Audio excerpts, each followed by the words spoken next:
big tech and get them to make in Bharat, make in India. And he just said, अभी मेहनत करनी पड़ेगी, काम करना पड़ेगा, वो काम जारी है. And you know the captain of this ship.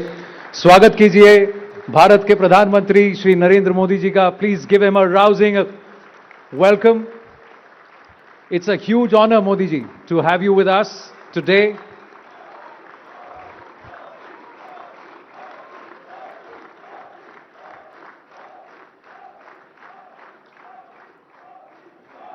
Sir, ये spontaneous है.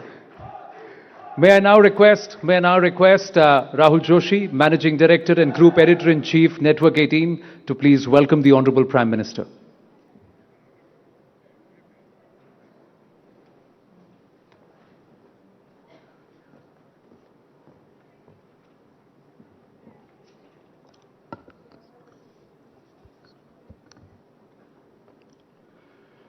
Honorable Prime Minister Shri Narendra Modi, ladies and gentlemen, when I look back at the year gone by, I am reminded of this powerful line by Gurudev Rabindranath Tagore, where the mind is without fear and the head is held high.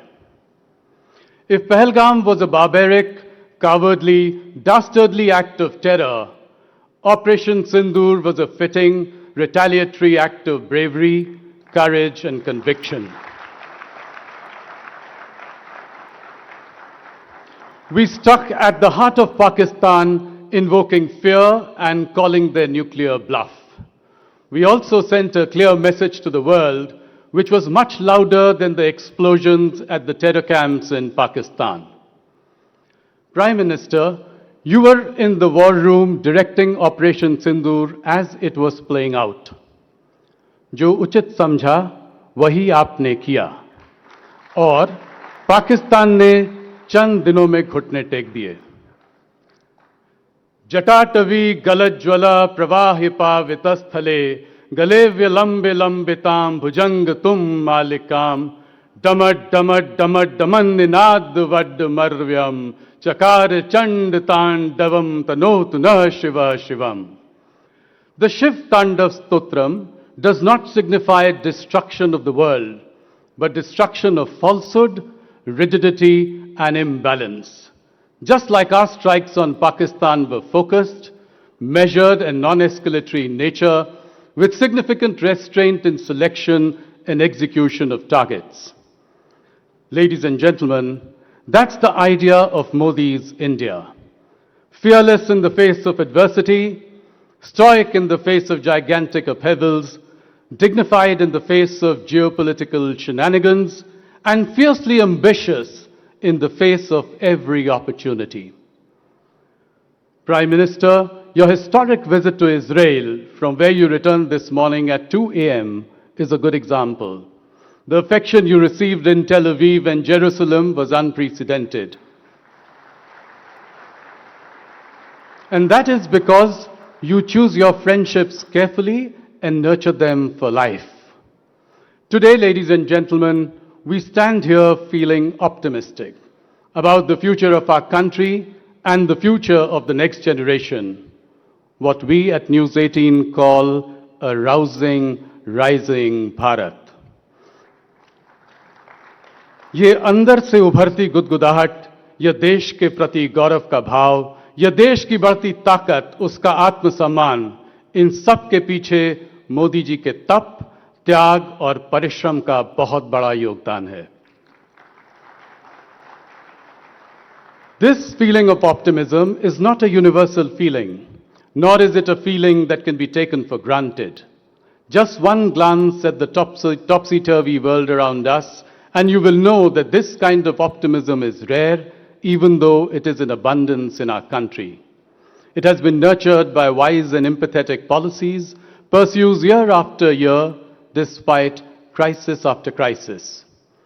Modi ji, you have shown in nearly 25 years in public office, which you will complete later this year in October, and nearly 12 years as the Prime Minister, that bold reforms and bolder imagination can change the course of history.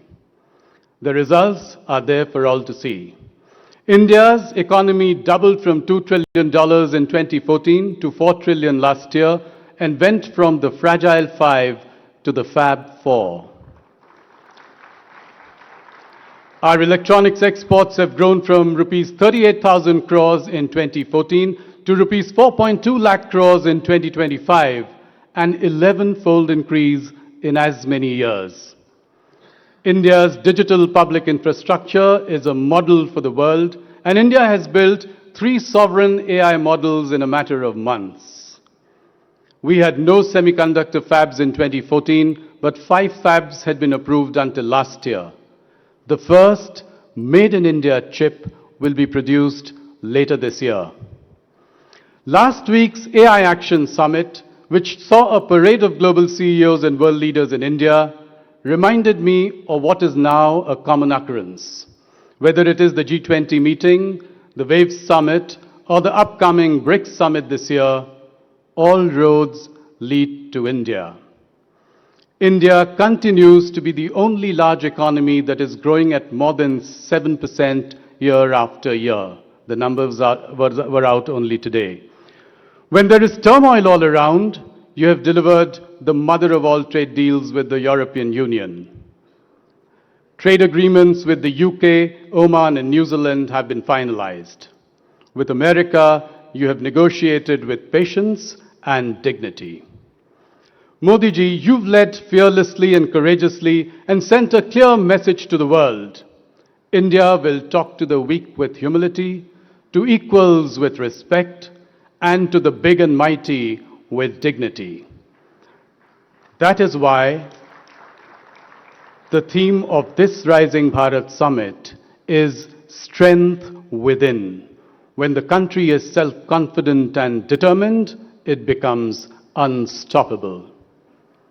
Prime Minister, I was recently listening to you speak to school children when you said that a leader congratulated you on turning 75 last year.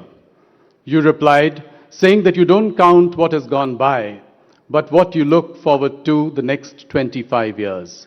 Your message, जो बीता है उसकी गिनती मत कीजिए, जो बचा है उसको जीने की सोचिए. That's the reason you've had a vision for a Viksit Bharat 2047, even though you keep track of every quarter, every year, every 5 years. The best CEOs here can take a leaf out of your leadership masterclass. Therefore, it is only fitting that I end this welcome address with a few immortal lines by Harivansh Rai Bachchan, which can inspire the people of this great nation to work relentlessly towards your goal of a Viksit Bharat. तू न थकेगा कभी, तू न थमेगा कभी, तू न मुड़ेगा कभी, कर शपथ, कर शपथ, कर शपथ, Agnipat, Agnipat, Agnipat. Thank you. Prime Minister, we at Network 18 have a little surprise for you in store. May I please request you to join me on stage. Ladies and gentlemen, please give a huge round of applause to the man with the Midas touch, Prime Minister Narendra Modi.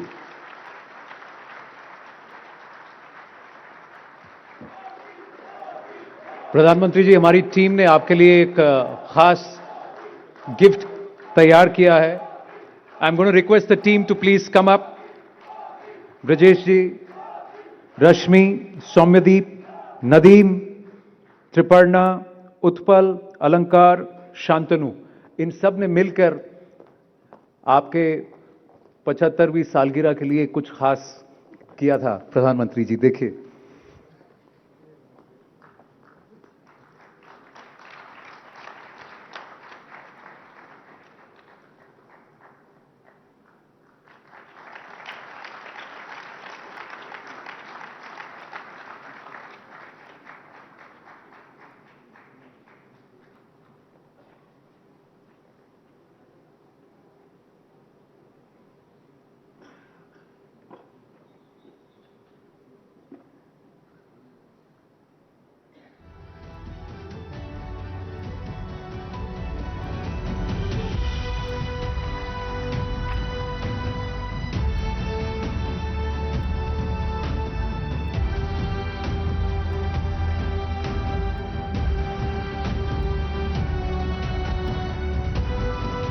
आशा है आपको हमारी ये कोशिश अच्छी लगी. Thank you to the team and Rahul ji, I request you to please step down. प्रधानमंत्री जी, हम सब आपको सुनने के लिए उत्सुक हैं. प्लीज.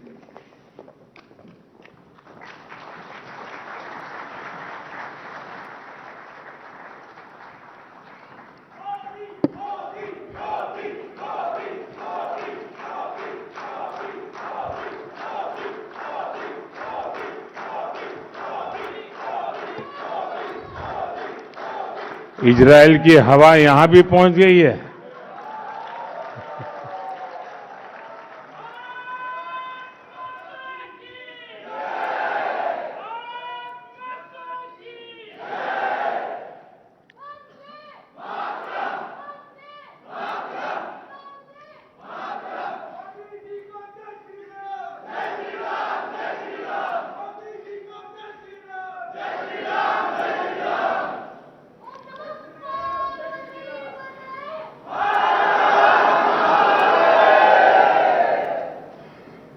नमस्कार.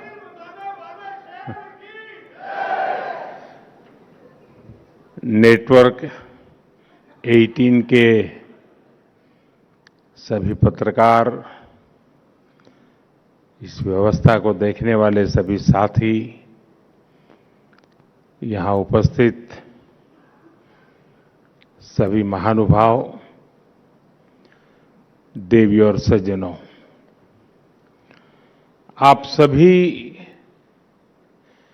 राइजिंग भारत की चर्चा कर रहे हैं और इसमें स्ट्रेंथ विद इन पर आपका जोर है. यानी साधारण शब्दों में कहूं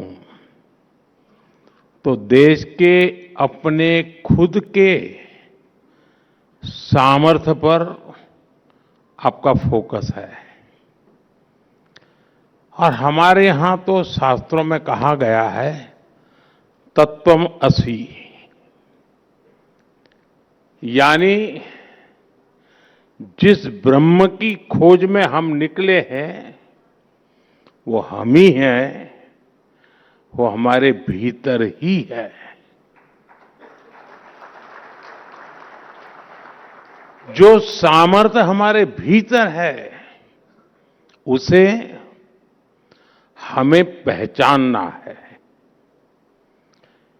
बीते 11 वर्षों में भारत ने अपना वही सामर्थ्य पहचाना है और इस सामर्थ्य को सशक्त करने के लिए आज देश निरंतर प्रयास कर रहा है. साथियों, सामर्थ्य किसी देश में अचानक पैदा नहीं होता. सामर्थ्य पीढ़ियों में बनता है. वो ज्ञान से, परंपरा से, परिश्रम से और अनुभव से निखरता है. लेकिन इतिहास के एक लंबे कालखंड में गुलामी की इतनी शताब्दियों में हमारे सामर्थ्यवान होने की भावना को ही हीनता से भर दिया गया था. दूसरे देशों से आयातित विचारधारा ने समाज में कूट-कूट कर ये भर दिया था कि हम अशिक्षित हैं और अनुगामी यानी फॉलोवर हैं. हमारे यहां ये भी कहा गया है, यादशी भावना यश सिद्धिर्भवति त्यादशी. यानी जैसी जिसकी भावना होती है उसे वैसी ही सिद्धि प्राप्त होती है.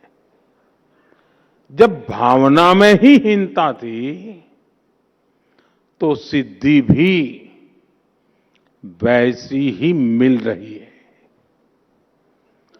हम विदेशी तकनीक की नकल करते थे, विदेशी मोहर का इंतजार करते थे। ये वो गुलामी थी जो राजनीतिक और भौगोलिक से ज्यादा मानसिक गुलामी थी।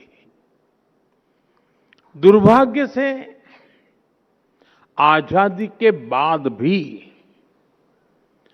भारत गुलामी की मानसिकता से बाहर नहीं निकल पाया और इसका नुकसान हम आज तक उठा रहे हैं। इसका ताजा उदाहरण हम ट्रेड डील्स को लेकर हो रही चर्चा में देख रहे हैं। कुछ लोग चौंक गए हैं कि अरे ये क्या हो गया, कैसे हो गया? विकसित देश भारत से ट्रेड डील्स करने में इतने उत्सुक क्यों हैं? इसका उत्तर है हताशा, निराशा से बाहर निकल रहा आत्मविश्वासी भारत।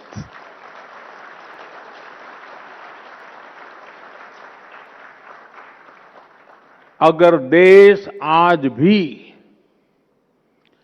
2014 से पहले वाली निराशा में होता, फ्रेजाइल 5 में गिना जाता, पॉलिसी पैरालिसिस से गिरा होता, अगर ये हाल होते तो कौन हमारे साथ ट्रेड डील्स करता?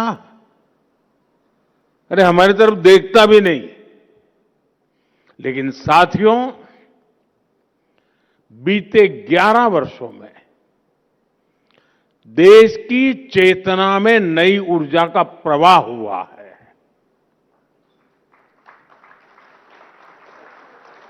भारत अब अपने खोए हुए सामर्थ्य को वापस पाने का प्रयास कर रहा है। एक समय में जब भारत का वैश्विक अर्थव्यवस्था में सबसे ज्यादा दबदबा था, तो हमारा क्या सामर्थ्य था? भारत की मैन्युफैक्चरिंग, भारत की प्रोडक्ट्स की क्वालिटी, भारत की अर्थनीति। अब आज का भारत फिर से इन बातों पर फोकस कर रहा है। इसलिए हमने मैन्युफैक्चरिंग पर काम किया, हमने मेक इन इंडिया पर बल दिया, हमने अपने बैंकिंग सिस्टम को सशक्त किया, महंगाई जो डबल डिजिट की दर से भाग रही थी उसको कंट्रोल किया और भारत को दुनिया का ग्रोथ इंजन बनाया।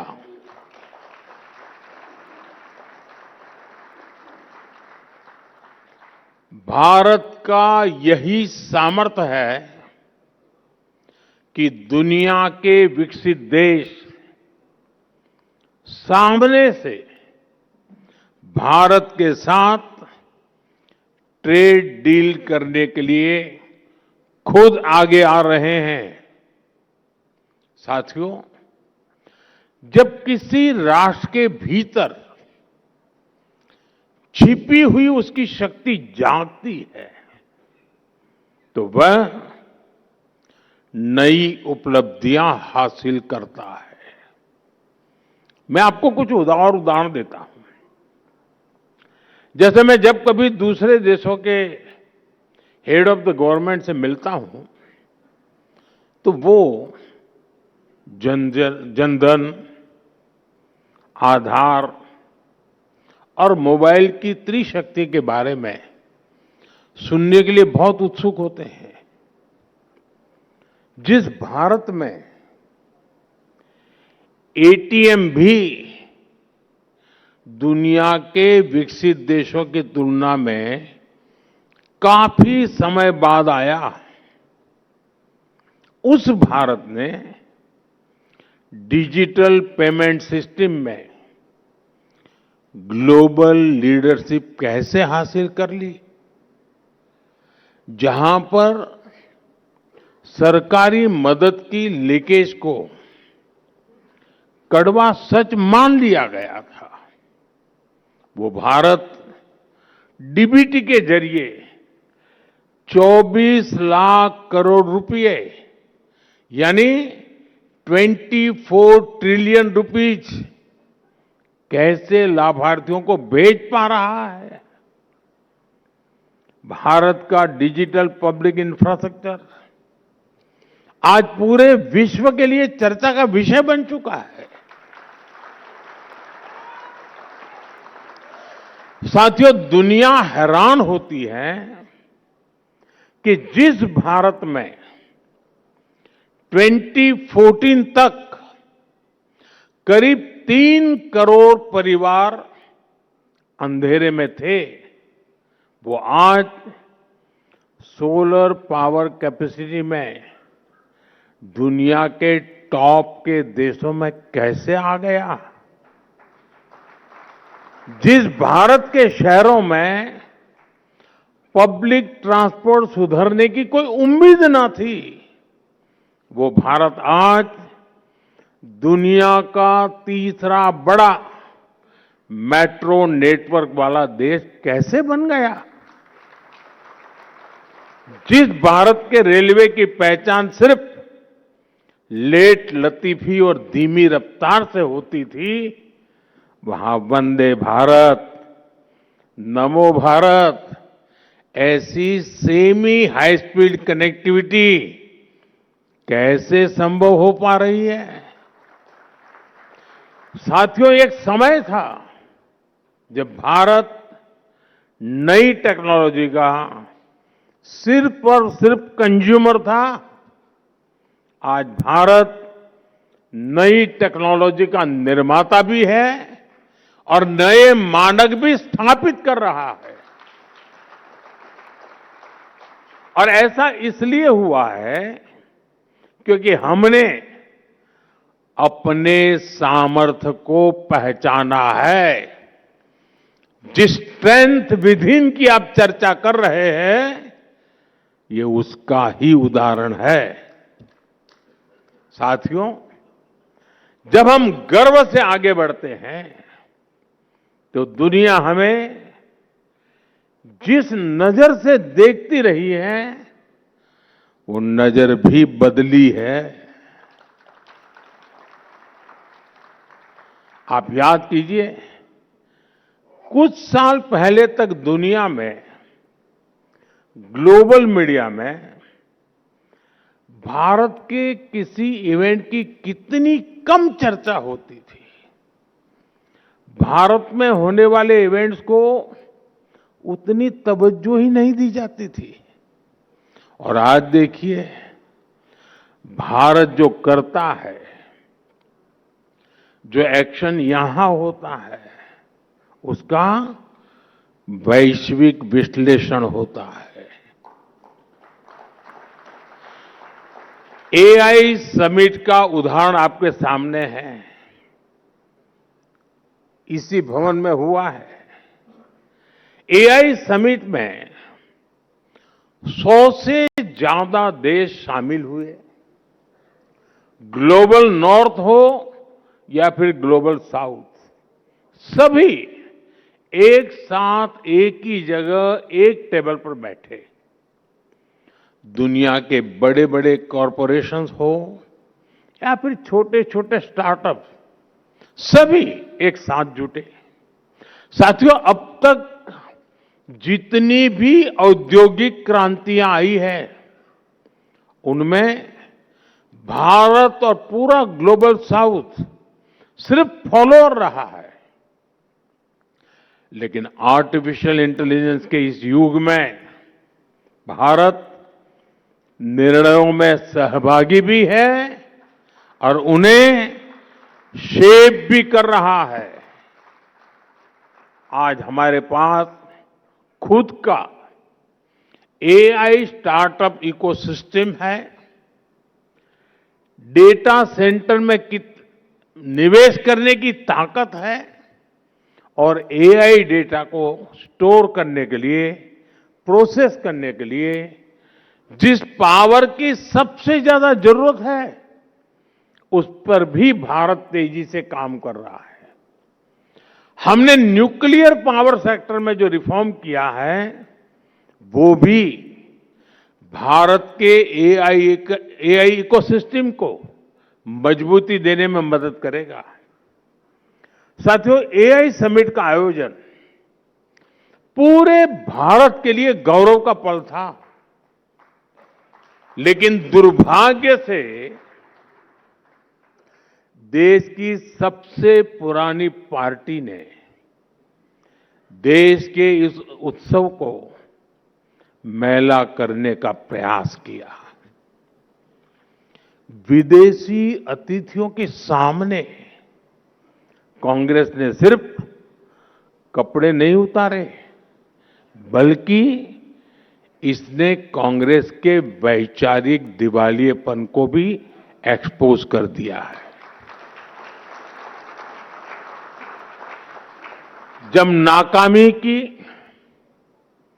निराशा, हताशा मन में हो और अहंकार सिर चढ़कर बोलता हो, तब देश को बदनाम करने की ऐसी सोच सामने आती है।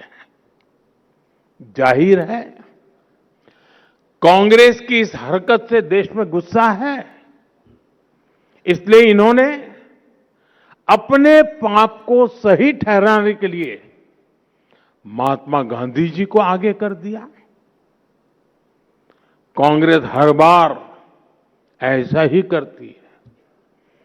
जब अपने पाप को छुपाना हो तो कांग्रेस बापू को आगे कर देती है, और जब अपना गौरवगान करना हो तो एक ही परिवार को सारा क्रेडिट दे देती है। साथियों, कांग्रेस अब विचारधारा के नाम पर केवल विरोध की टूलकिट बनकर रह गई है, और ये अंध विरोध की मानसिकता इतनी बढ़ गई है कि देश को हर मंच, हर प्लेटफॉर्म पर नीचा दिखाने से नहीं चूकते। देश कुछ भी अच्छा करे, देश के लिए कुछ भी शुभ हो रहा हो, कांग्रेस को विरोध ही करना है। साथियों, मेरे पास एक लंबी सूची है। देश की संसद की नई इमारत बनी, उसका विरोध। संसद के ऊपर अशोक स्तंभ के शेरों का विरोध। अब जिनके बब्बर शेर सामान्य नागरिकों के जूते खा करके भाग रहे थे,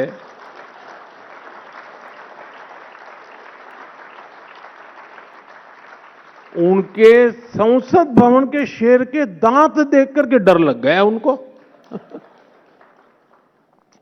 कर्तव्य भवन बना, उसका भी विरोध।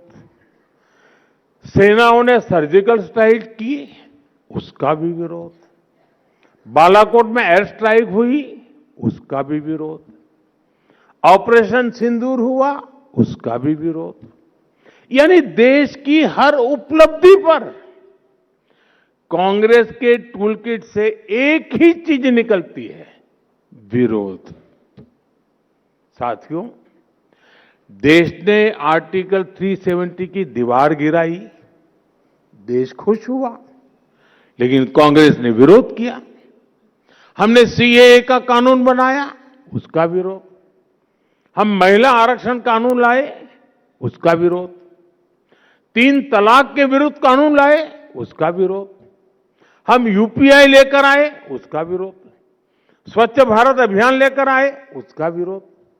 देश ने कोरोना वैक्सीन बनाई तो उसका भी विरोध।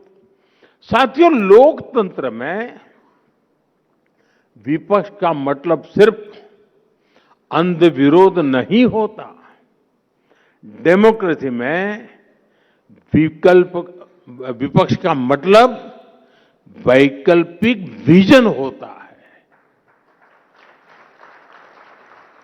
इसलिए देश की प्रबुद्ध जनता कांग्रेस को सबक सिखा रही है। आज से नहीं, बीते 4 दशकों से लगातार ये काम देश की जनता कर रही है। मैं जो कहने जा रहा हूं, मीडिया के साथ ही उसका भी जरा एनालिसिस करिएगा। आपको पता लगेगा कि कांग्रेस के वोट चोरी नहीं हो रहे हैं, बल्कि देश के लोग अब कांग्रेस को वोट देने लायक ही नहीं मानते।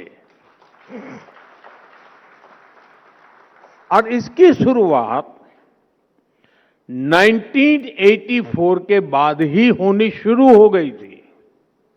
1984 में कांग्रेस को 39% वोट मिले थे और 400 से अधिक सीटें मिली थी। इसके बाद हुए चुनावों में कांग्रेस के वोट कम ही होते चले गए और आज कांग्रेस की हालत यह है कि देश में सिर्फ 4 राज्य ऐसे बचे हैं जहां कांग्रेस के पास 50 से ज्यादा विधायक है। बीते 40 वर्षों में युवा वोटर्स की संख्या बढ़ती गई और कांग्रेस साफ होती गई। कांग्रेस परिवार की गुलामी में डूबे लोगों का एक क्लब बनकर रह गई है। इसलिए पहले मिलेनियल्स ने कांग्रेस को सबक सिखाया और अब जेन जी भी तैयार बैठी है। साथियों, कांग्रेस और उसके साथियों की सोच इतनी छोटी है कि उन्होंने दूरदृष्टि से काम करने का भी गुनाह बना दिया है। आज जब हम विकसित भारत 2047 की बात करते हैं तो कुछ लोग पूछते हैं, इतनी दूर की बात अभी क्यों कर रहे हूं? कुछ लोग ये भी कहते हैं कि तब तक मोदी जिंदा थोड़ी रहेगा। सच्चाई ये है कि राष्ट्र निर्माण कभी भी तत्कालिक सोच से नहीं होता। वो एक बड़े विजन, धैर्य और समय पर लिए गए निर्णयों से होता है। मैं कुछ और तथ्य नेटवर्क 18 के दर्शकों के सामने रखना चाहता हूं। भारत हर साल विदेशी समुद्री जहाजों से माल ढुलाई पर 6 लाख करोड़ रुपए से अधिक खर्च करता है किराए पर। फर्टिलाइजर के आयात पर हर साल 2.25 लाख करोड़ रुपए खर्च होते हैं। पेट्रोलियम आयात पर हर साल 11 लाख करोड़ रुपए खर्च होते हैं। यानी हर वर्ष लाखों करोड़ रुपए देश से बाहर जा रहे हैं। अगर यही निवेश 20-25 वर्ष पहले आत्मनिर्भरता की दिशा में किया गया होता तो आज ये पूंजी भारत के इंफ्रास्ट्रक्चर, रिसर्च, इंडस्ट्री, किसान और युवाओं की क्षमताओं को मजबूत कर रही होती। आज हमारी सरकार इसी सोच के साथ काम कर रही है। विदेशी जहाजों को 6 लाख करोड़ रुपए ना देना पड़े, इसलिए भारत शिपिंग और पोर्ट इंफ्रास्ट्रक्चर को मजबूत किए जा रहा है। फर्टिलाइजर का डोमेस्टिक प्रोडक्शन बढ़ाने के लिए नए प्लांट लग रहे हैं। नैनो यूरिया को बढ़ावा दिया जा रहा है। पेट्रोलियम पर निर्भरता कम करने के लिए ethanol blending, green hydrogen mission, solar और इलेक्ट्रिक मोबिलिटी की प्राथमिकता दी जा रही है। और साथियों, हमें भविष्य की ओर देखते हुए भी आज ही निर्णय लेने हैं। इसलिए आज भारत में सेमीकंडक्टर इकोसिस्टम का निर्माण हो रहा है। रक्षा उत्पादन में, मोबाइल मैन्युफैक्चरिंग में, ड्रोन टेक्नोलॉजी में, क्रिटिकल मिनरल सेक्टर में और उसमें निवेश आने वाले दशकों की आर्थिक सुरक्षा की नींव है। 2047 का लक्ष्य कोई राजनीतिक नारा नहीं है। यह उस ऐतिहासिक भूल को सुधारने का संकल्प भी है जहां कांग्रेस की सरकारों के समय कई क्षेत्रों में समय रहते निवेश नहीं किया। आज अगर हम खुद स्वदेशी जहाज, स्वदेशी शिप बनाएंगे, खुद एनर्जी का प्रोडक्शन करेंगे, खुद नई टेक्नोलॉजी डेवलप करेंगे, तो आने वाली पीढ़ियां इंपोर्ट की बोझ की नहीं, एक्सपोर्ट की क्षमता पर चर्चा करेगी। राष्ट्र की प्रगति आज की सुविधा से नहीं, कल की तैयारी से तय होती है। और दूरदृष्टि से की गई मेहनत ही 2047 के आत्मनिर्भर, सशक्त और समृद्ध भारत की आधारशिला है। और इसके लिए कांग्रेस अपने कितने ही कपड़े फाड़ ले, हम निरंतर काम करते रहेंगे। साथियों, राष्ट्र निर्माण की, नेशन बिल्डिंग की एक बहुत अहम शर्त होती है नेक नीयत की। कांग्रेस और उसके साथी दल इसमें भी फेल रहे हैं।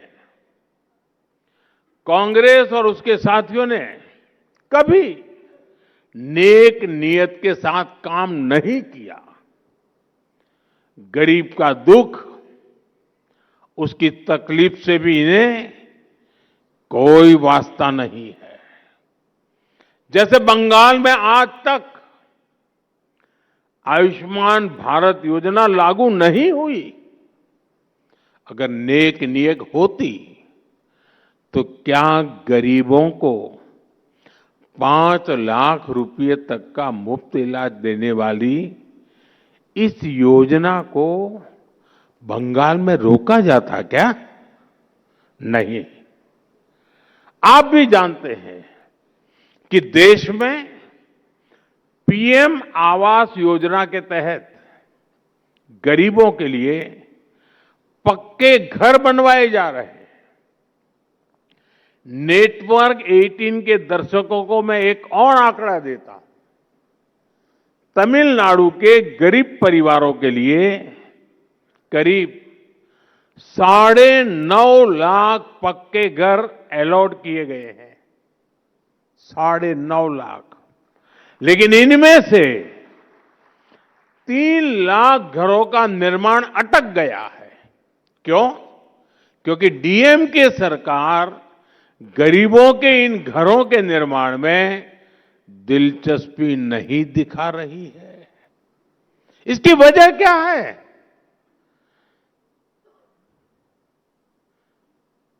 इसकी वजह है नियत नेक नहीं है।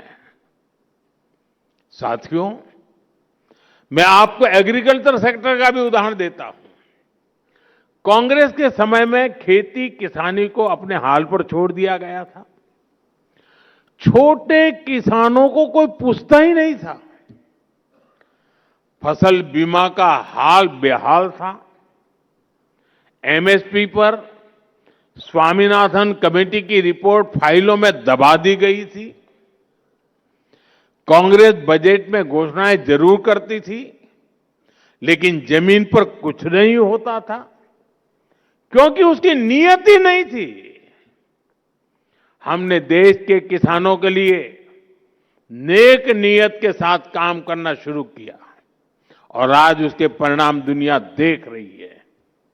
आज भारत दुनिया के बड़े एग्रीकल्चर एक्सपोर्टर में से एक बन रहा है।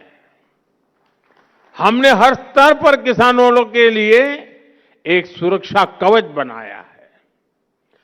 पीएम किसान सम्मान निधि के माध्यम से किसानों के खाते में 4 लाख करोड़ रुपए से अधिक जमा किए गए हैं।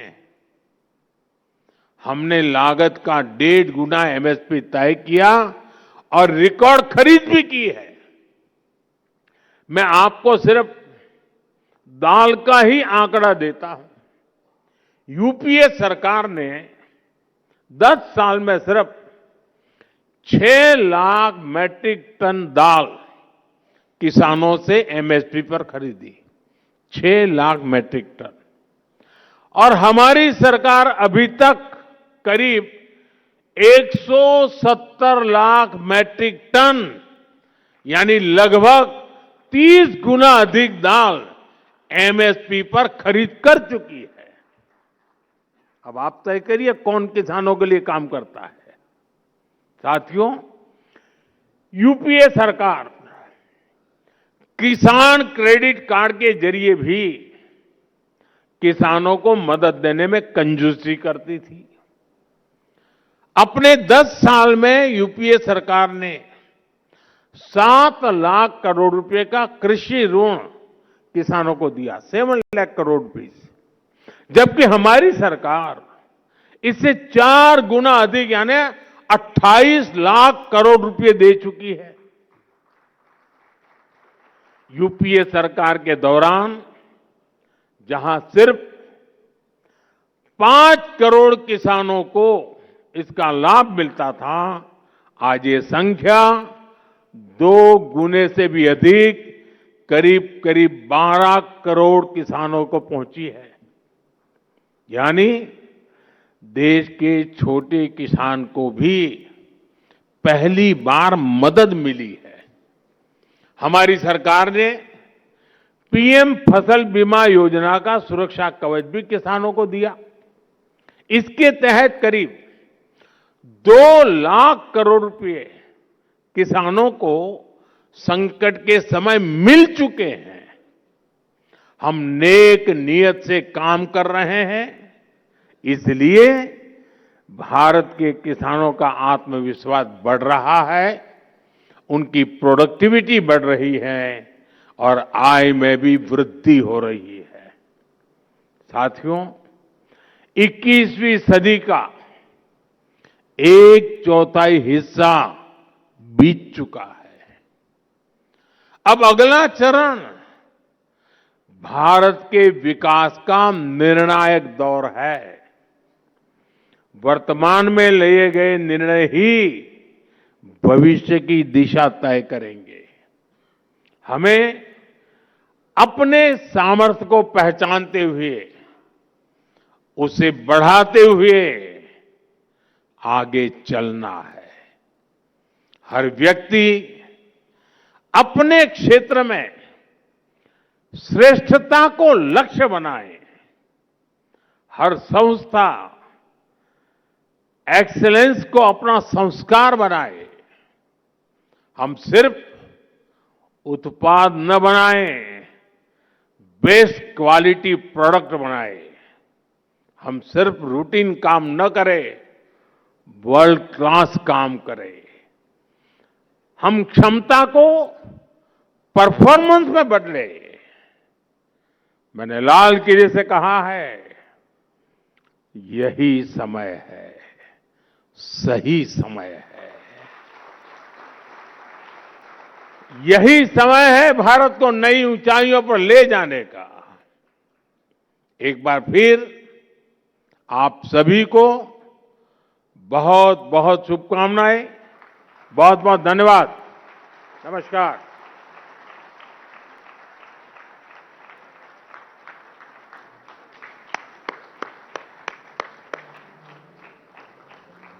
तुम्ही विद्या, तुम्ही धर्म, तुम्ही हृदय, तुम्ही मर्म.